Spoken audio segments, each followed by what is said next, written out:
Lesson Overview. Before you open Power Apps, you need to know what you're building and why. Skipping requirements is the #1 cause of apps that get built but never used. Gathering requirements.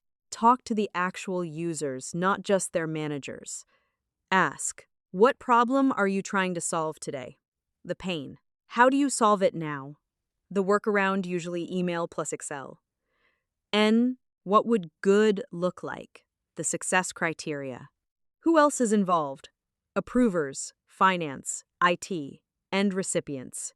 What data do you need to capture? Field by field. What happens after the form is submitted? The workflow. Writing user stories. A simple format works.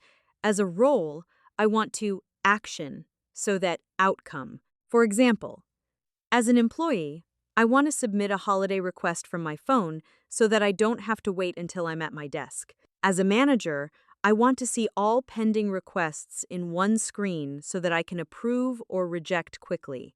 Defining scope. In scope, what the V1 app will do.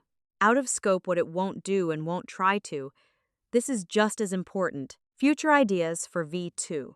Resist scope creep. A small app that works is infinitely better than a huge app that never ships. Try this. Pick leave requests as your scenario. Write 3 user stories: employee, manager, HR. List 8-10 fields the form needs. Define one thing that is explicitly out of scope. For example, integration with the payroll system phase 2.